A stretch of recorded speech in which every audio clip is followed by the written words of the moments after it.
Alright, so let's kind of review through some of the key terms that you guys have been looking at in your notes and that you heard in the video that you watched yesterday. So I'm going to talk through these key terms, and then we're going to work on some Punnett squares that you might not have learned about before, some kind of special cases that go beyond just your basic monohybrid cross or your basic dihybrid cross.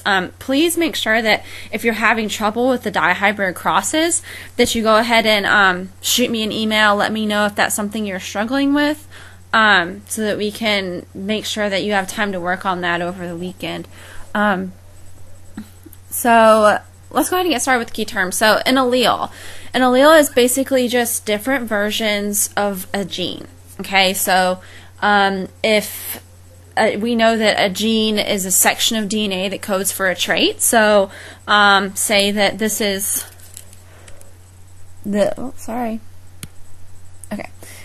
so say that this is mom's chromosome, this is dad's chromosome in pair 1.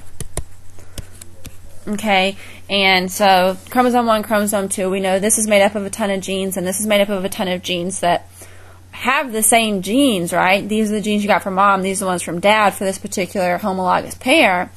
So the different ones that the two parents carry are called alleles. So they're different versions of the same gene. So maybe this is where hair color is carried, okay?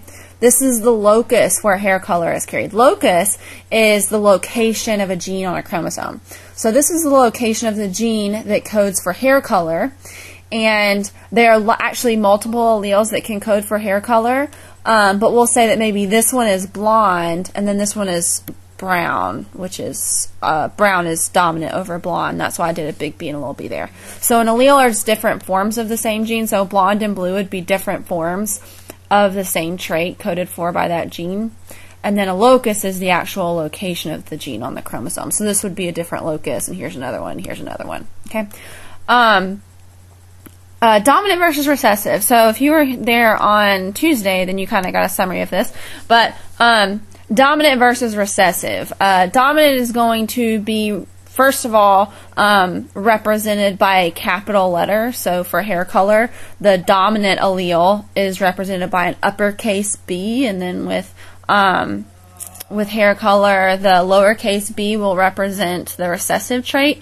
So dominant makes you think of something that's going to, of course, overpower something else. So basically, dominant alleles overpower recessive alleles.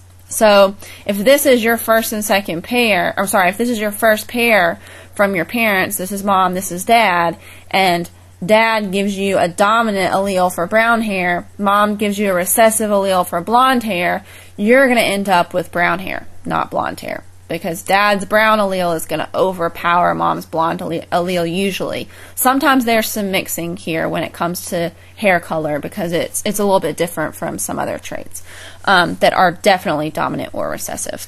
But anyway, so here's an example of a trait that is 100% dominant, 100% recessive. So with earlobes, some people's earlobes are attached like this, and some people's earlobes are detached like this. Detached is a dominant trait, attached is a recessive trait. So you're going to see lots more people with detached earlobes than you have attached. You can check yourself if you were not in class the other day and didn't get to learn about this already. So detached earlobes are dominant, and since it's for earlobes, we'll use E as the symbol. So the symbol for the allele for detached earlobes, which is dominant, will be a big E, and then the symbol for attached earlobes, which is recessive, will be a little e. Okay? So someone who has detached earlobes is either going to be homozygous dominant, which means that they got big E from their parents for detached earlobes, and big E from their mom and big E from their dad. Okay? So big E here, big E here. Alright? Or if they have got a big E from one parent and then a little e from the other parent, so a dominant allele from one parent and a recessive allele from another parent, they're still going to express the dominant trait, because this dominant trait is going to overshadow the recessive trait. The only reason that someone is going to have attached earlobes is if they got this recessive trait from both parents. Okay? Alright. So let's move on to the next slide. All right, so heterozygous versus homozygous. So first of all, hetero means different. Okay? So this is going to be, the alleles are going to be different. So, for example, if you have one dominant and one recessive, those are different alleles, right? So this is going to be an example of a heterozygous genotype. So we're going to get into that more in a little bit. There's another example of heterozygous that is not dominant and recessive. I'll get to that in a little bit. You also have homozygous. Homo means same. And you have two options there. You can either have big E, big E, or you can have little e, little e. Okay? So these are both examples of homozygous. This one is going to be homozygous dominant, and then this one is going to be homozygous recessive. Okay? So this person got little e from mom, little e from dad. This one got big E from mom, big E from dad. So this is what their genotype is going to look like. Genotype is the actual genes. Okay? Phenotype is the physical characteristics that you observe as the result of those genes. Okay? So the genotype for this individual is that they got the gene for detached earlobes from mom and attached from dad. That's their genotype. Their phenotype is how this is expressed. So the way it's going to be expressed is detached earlobes, because this dominant allele is going to overpower the recessive. Okay? All right. Codominance and carriers. So codominance, this is where we get into another form of heterozygous. Okay? So codominance is when there's two dominant alleles that are different from each other. Okay? So this can only happen in certain traits. An example of that is blood typing. So in blood typing, there are actually multiple alleles. So you've heard of A blood typing, you've heard of B blood typing, you've heard of AB, you've heard of O. Okay? So actually, with blood typing, there's three alleles. So instead of just being like dominant and recessive, there are three different alleles, two of which are dominant and one is recessive. A is dominant, B is dominant, and O is recessive. Okay, so these two are dominant, this one is recessive. So in order to get A blood type, you would have to get A from one parent and A from the other parent, or A from one parent and O from the other parent. Alright? When it comes to B, you would have to get B from one parent and B from the other parent, or B from one parent and B from the other parent, because remember, O is recessive. Okay? In order to get AB, you would have to get A from one parent and B from the other parent. Then you are AB blood type. And instead of having A blood type totally overpower B or B totally overpower A, what happens is that they're equally dominant. So you get a mix of A and B blood type. Okay? When it comes to O blood type, this is going to have to be O from each parent. It's a very rare blood type. Okay? Alright, so that's codominance. That's when there are two alleles that are in fact dominant. Then we have carriers. Carriers are individuals who can carry a trait but are not actually expressing it. Okay? So, for example, if you have attached earlobes, which is little e, because it's a recessive trait. Okay? But your parents both have detached earlobes. Okay? That must mean that your parents were both carriers. Okay? So your parents both carried the gene even though they didn't express it because their dominant allele overpowered, but they passed on those genes to you. That's the egg and sperm that happened to form that offspring, and so you ended up with both of the recessive alleles there. Okay? So that's a carrier. A carrier is someone who carries a specific recessive allele. They don't express it in their phenotype, but they have it in their genotype. Okay, so here are some weird Punnett squares. So we learned about basic monohybrids and dihybrids through the video from Bozeman Science. But now we're getting into kind of some that are a little bit more different. So incomplete dominance. This is more of a mixing, okay? So it's different from codominance because with codominance, they're actually, like with AB blood typing, there's actually A-type blood cells and B-type blood cells. So it's not like they're mixing and meeting somewhere in the middle. They just both are present, okay? So the difference here in incomplete dominance is that the two colors are actually mixing to make a different color. So instead of both of them being represented, really neither of them is represented in the phenotype. It's all about the phenotype. So here, these are snapdragons. We got red here, we got white here, and then this is pink. Okay, now incomplete dominance doesn't happen in all organism types, but it does happen in several different flower types. Snapdragons are one example. So these guys are equally dominant, but instead of coexisting as dominant traits in the phenotype, instead they mix together to make a whole new phenotype. So instead of having like red petals and white petals, they get pink petals. That's the difference there. So we've got red here is going to be that allele, and then white is going to be this allele. So in order for a plant to be red, it would have to be R, big R, big R. In order to be white, it would have to be big W, big W. That's the only way they're going to be white or red. So you probably guessed what the pink one is going to look like. It's going to be RW. So those are the three phenotype options for these plants. Okay. So the way that you get those pink plants is by crossing a red plant with a white plant, okay? And then you get RW, RW for each of them, okay? And that would be incomplete dominant.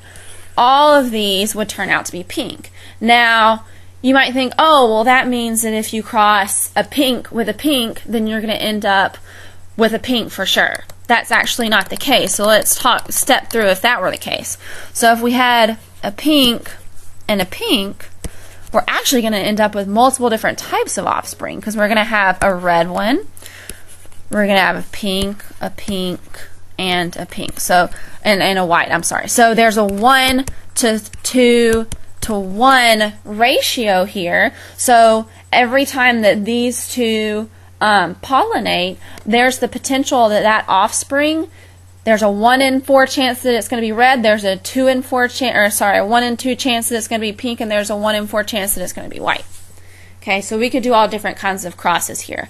But basically, this is just an example of incomplete dominance because these two dominant traits mix together to make a whole new phenotype instead of retaining their original phenotype. Okay. Alright, so now moving into codominance again. So we already talked about blood typing. We already talked about what codominance means. So I'm going to give you another example here with this type of chicken. So this is actually a mix between a black chicken, whoops, and, oh goodness, and white. And with this particular trait, they don't mix. They don't go into an incomplete dominant state. They go into a codominant state. Okay? So we get black and white, black, white, black, white, black, white. And this chicken actually has black feathers and white feathers. Black feathers and white feathers. Okay? So you're not expected to know, does this animal exhibit codominance or does it exhibit incomplete dominance? It's, you know, that would be a guessing game. But if you are given the example of solving a codominant problem, then this is what the kind of answers you would end up with.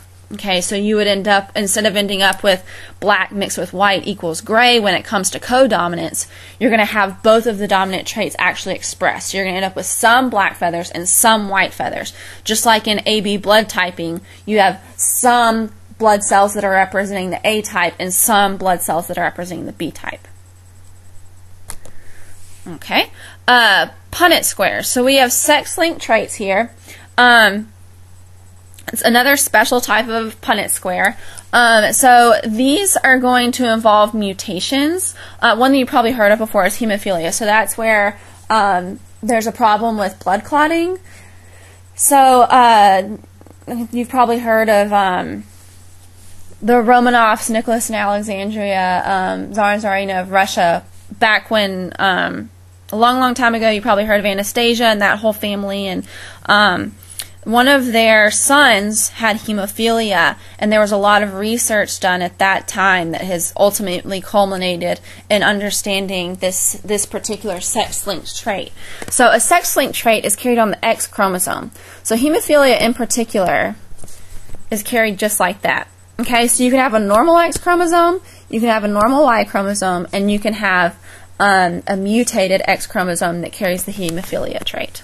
The difference there with the hemophilia trait is that the gene that codes for blood clotting does not function properly, does not code properly, and therefore that individual has hemophilia. They're not able to clot their blood because they don't have the right coding in that gene. Okay, it's only carried on the X chromosome. So, for example, this would be a female who is a carrier of the trait, but she would not have hemophilia. She would simply be a carrier. The only way a female could have hemophilia is if she carried it on both of her X chromosomes, then she would actually have hemophilia. It's much more common for boys to have hemophilia because they only have one X chromosome, and so they don't have another X chromosome to kind of make up for this mutated one. So a male who looks like this is going to have hemophilia.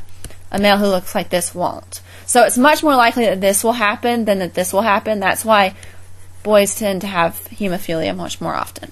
Okay? So, for example, let's do a cross. So if we have this woman is a carrier, and then this is a normal male. Okay, so this is what we're going to end up with.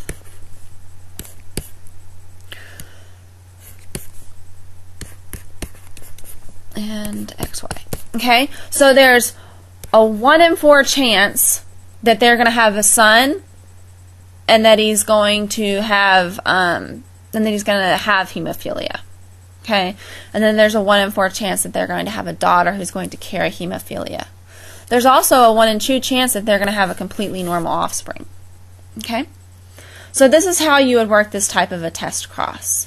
So maybe look back over this video, watch it again if you have questions. You can Google other videos if you want to see it worked again, maybe see some other examples.